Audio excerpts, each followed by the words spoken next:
The path of virtue leads to peace. The path of virtue leads to peace. But sin will only bring us strife. But sin will only bring us strife. Alhamdulillahi Rabbil Alameen, wassalatu wassalamu ala khatamin nabiyyin, amma ba'd, fa'a'udhu billahi minash shaitanir rajim. Bismillahir Rahmanir Rahim. As-salatu wassalamu alayka ya Rasulallah, wa ala alika wa ashabika ya Habiballah. As-salatu wassalamu alayka ya Nabiyallah, wa ala alika wa ashabika ya Noorallah. Dear viewers of Madani Channel, we welcome you once again in our program, One Virtue, One Sin, in which we discuss one virtue and one sin, as is obvious from the title of the program. Today, the virtue that we will be talking about is the virtue of attending a funeral salah. What is the reward for attending a funeral salah? And this again has two dimensions to it. One, what is the benefit to the deceased? And then we'll talk about the benefits of attending the funeral salah, what rewards there are in this very act. And then in the second half of the program, we'll talk about the sin that we will talk about today is the sin of fornication, adultery. That's what we will cover in the latter part of our episode today. But first, let's listen to a virtue of sending peace and salutations upon the noble Prophet, the final messenger of Allah, the seal of the Prophets, sallallahu alayhi wa alihi wasallam, where he alayhi salatu wasalam said in one hadith that he who sends salat upon me once, Allah Almighty showers 10 mercies upon him, and he who sends salat upon me 10 times, Allah Almighty showers 100 mercies upon him, and he who sends salat upon me 100 times, Allah Almighty writes between both his eyes that this person is free from hypocrisy and fire of hell, and on the day of judgment he'll be kept among martyrs. Sallu ala al-Habib, sallallahu ala Muhammad, sallallahu alayhi wa alihi wasallam. So dear viewers, in today's episode, in the first part, let's talk about funeral salah. Sayyidina Abu Hurairah radiyallahu anhu reports that the Holy Prophet sallallahu alayhi wa alihi wasallam asked that who amongst you today has kept a fast? Sayyidina Abu Bakr Siddiq radiyallahu anhu replied, I did. Then the Prophet alayhi salatu wasallam asked that who amongst you has fed a poor person today? And Siddiq Akbar radiyallahu anhu again replied that I did. Then the Prophet alayhi salatu wasallam asked, who amongst you has inquired after an ill person today? And Siddiq Akbar radiyallahu anhu again replied that I did. And then the Prophet ﷺ asked that who amongst you went with a funeral, with a janazah? And Siddiq Akbar radiallahu anh again replied, I did. And the Prophet ﷺ then said that the person in whom these four qualities gather, he will enter paradise. SubhanAllah. So amongst these four qualities was also the quality of attending a funeral. Sayyidina Abu Hurairah radiyallahu anh reports from the Holy Prophet sallallahu alayhi wa alihi wasallam that he who attends a funeral until the salah, meaning until the funeral salah, for him there is reward of 1 qiraat. And he who joins the funeral until the burial, for him there is reward of 2 qiraat. And then it was asked to the Prophet alayhi salatu wasalam that what is qiraat? The Prophet alayhi salatu wasalam replied, the qiraat is like 2 great mountains. And in the narration of Sahih Muslim, it is stated that the smallest of them is like Jabal Uhud, like Mount Uhud. And in the narration of Sahih Bukhari, it is stated that he who joins the funeral of any Muslim with Iman and with the intention of gaining reward, and he who stays with the funeral until the salah is offered and until the burial takes place, then he will return with the reward of 2 qiraat. And each qiraat is equal to Mount Uhud. And he who returns after offering salah, the prayer of funeral, and before the burial, then he returns with 1 qiraat reward. So dear viewers, we come to know through these narrations that those who attend funeral salah and stay all the way up to the burial, they gain the reward of 2 qiraat. And each qiraat, according to one narration, is equal to Mount Uhud. And if a person returns before the burial takes place and after the funeral salah has been offered, then he returns with the reward of 1 qiraat. Sayyidina Amr bin Sa'd bin Abi Waqqas radiyallahu anhu relates that I was sat with Sayyidina Ibn Umar radiyallahu anhuma when all of a sudden Sayyidina Khabbab radiyallahu anhu came and said, O Abdullah ibn Umar, do you know what Abu Huraira is saying? He's saying that I heard the Prophet ﷺ say, the person who left from the house of the deceased with the deceased and offered salah of funeral, and stayed with him until his burial, then there is reward of 2 qiraat for him, and each qiraat is equal to Mount Uhud.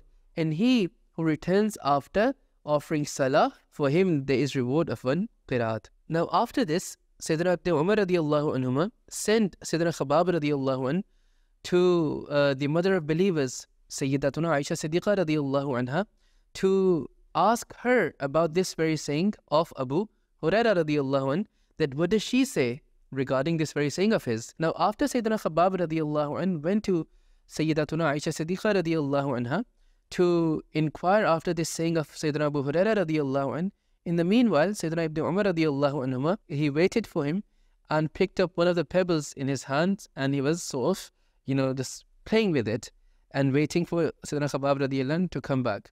Now, Sayyidina Khabab radiallahu anh, he comes back and tells Sayyidina Ibn Umar radiallahu anhuma that Sayyidatuna Aisha Siddiqa radiallahu anha is saying that Abu Huraira radiallahu anh, he has stated the truth.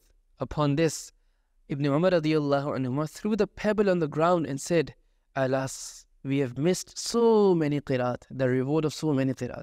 This was their mindset, dear viewers, where the Sahaba alayhim ridwan, they would also feel remorse over certain actions which they were not able to perform due to many reasons. Unfortunately, we don't perform pious deeds deliberately, whereas the honorable companions alayhim ridwan, even if they were unable to perform a pious deed due to an exempted reason, still they would feel remorse over the missed reward, as was the case in this very account, where he says that we have missed the reward of so many qiraat.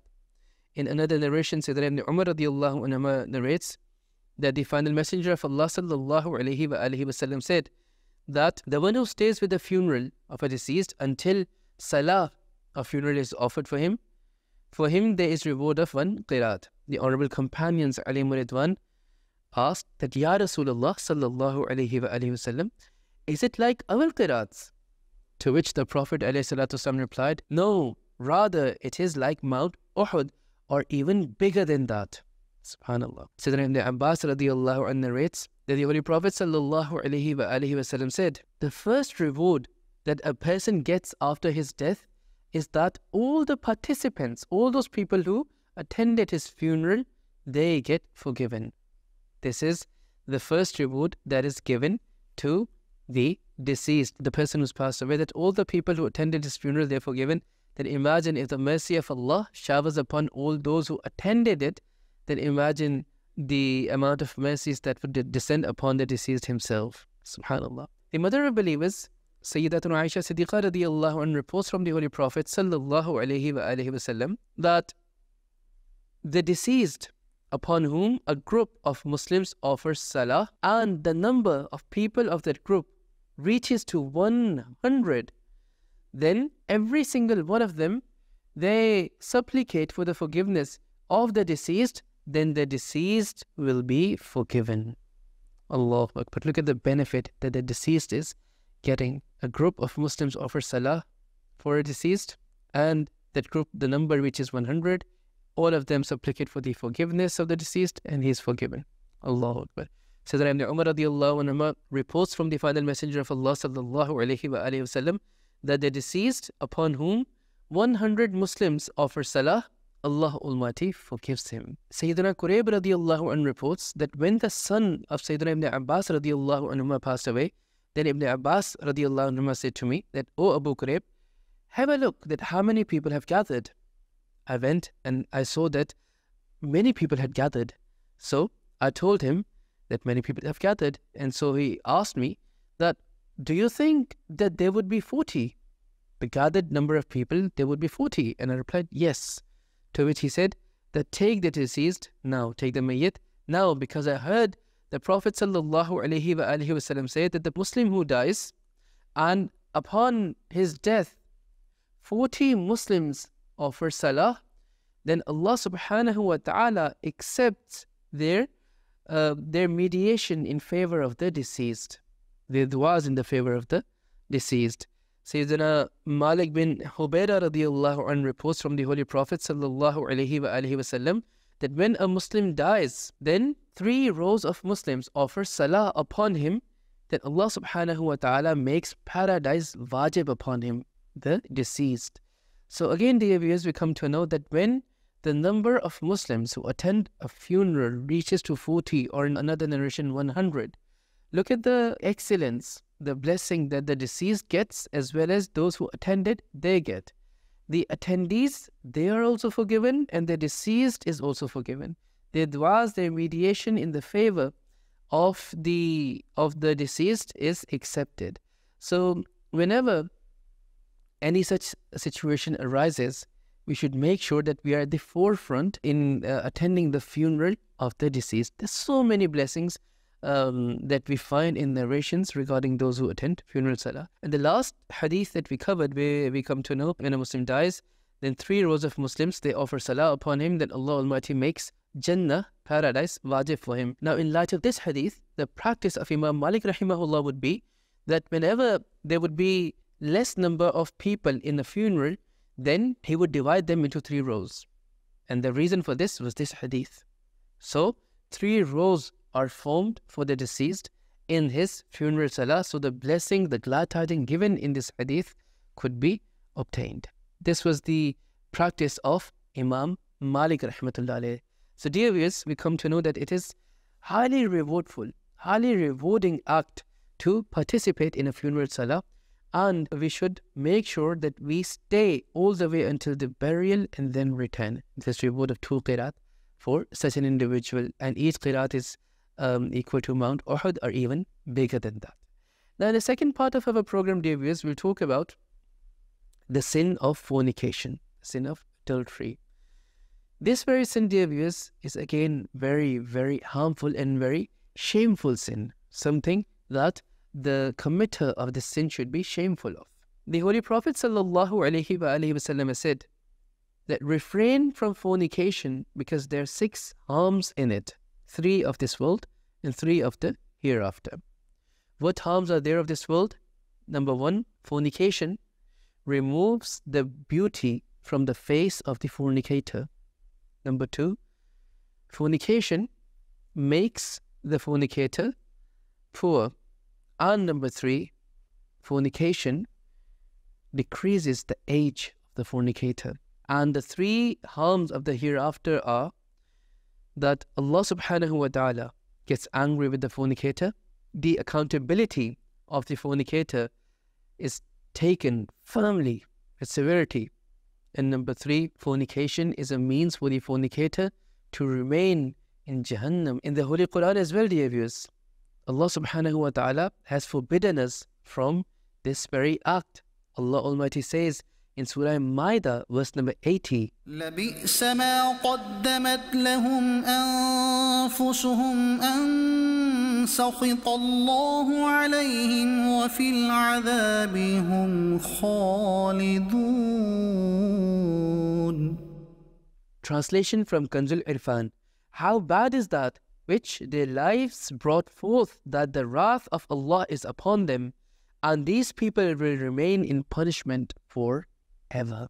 When we look at hadith traditions, dear viewers, we see at many places severe warnings and condemnations and punishments have been mentioned for the committer of this very sin, which is of course to give us the understanding that how destructive this very action is, and we should stay away from this very act. In one hadith, the Prophet ﷺ mentioned that a fornicator will come in this state on the Day of Judgment, that their faces will be blazing like fire, and they will be recognized amongst the creation due to the smell emanating from their private parts.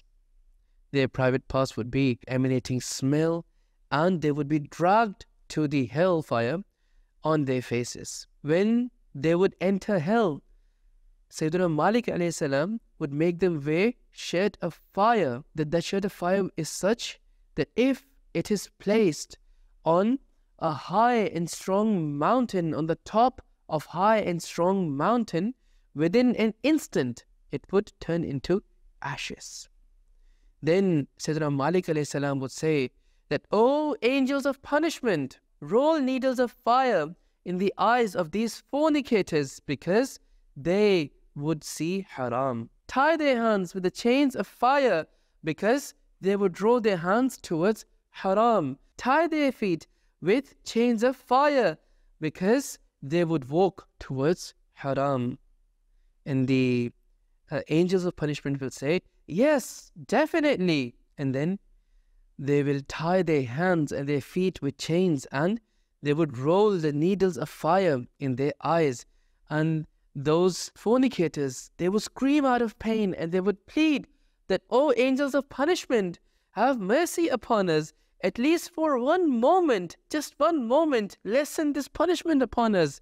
And the angels would reply that, "How can we show mercy to you when Allah Almighty is wrathful upon you? Allah inflicts wrath upon you. How can we show mercy upon you?" Dear viewers, this is the punishment that the fornicators they will face. The final messenger of Allah sallallahu alaihi wasallam said, "He who fills his eyes with haram, Allah Almighty will fill his eyes with the flames of fire, with the flames of Jahannam." In some heavenly scriptures, dear viewers, it is stated that a fornicator will be raised in such a state on the day of judgment that fire would be blazing on their private parts.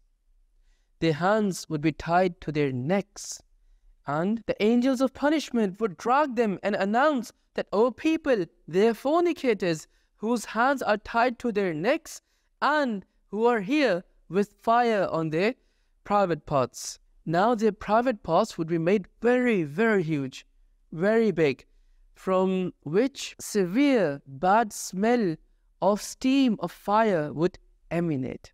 And the angels of punishment would say, "This is the smell of the private parts of fornicators who fornicated and did not repent after that. All of you may curse them the way Allah cursed them." At that time, everyone, a pious person and a sinful person, they would curse them and say that, "O Allah, cast your curse upon these fornicators." The final messenger of Allah sallallahu alaihi wasallam stated that on the night of Mi'raj, I saw some men and women who are prisoned with snakes and scorpions, and the snakes and scorpions whom they are prisoned with, they are biting them, and everyone's private part is being dragged amongst the snakes and scorpions. The scorpions, they are torturing them with their sting, and in every sting of this, there's a pouch of poison, and as soon as they bite the fornicator, that pouch of poison is emptied within the body of the fornicator, and pus was oozing out from the private parts of those people, from whose smell, foul smell, the hell dwellers, they were screaming, and those people, they were hung with their hair. I asked Jibreel alayhi salam that, "O Jibreel, who are these people?" Jibreel alayhi salam said, "They are fornicating men and fornicating women." So dear viewers, these are some of the warnings, some of the punishments that we try to briefly cover that are mentioned in Quran and Hadith regarding fornicators. This is how severe a sin it is. We must understand what fornication is and what punishments they are for fornicators. We pray to Allah subhanahu wa ta'ala that may Allah include us amongst those who truly value the act of attending a funeral of deceased Muslims. May Allah allow us to attend funeral salahs with good intentions, and may Allah subhanahu wa ta'ala allow us to refrain from fornication, from adultery, and forgive us all without accountability for the sake of His never-ending mercy. Ameen. Bijahi khatamin nabiyyin sallallahu alayhi wa alihi wa sallam. Sallu ala al-habib sallallahu ala Muhammad sallallahu alayhi wa alihi wa sallam. The path of virtue leads to peace. The path of virtue leads to peace. But sin will only bring us strife. But sin will only bring us strife.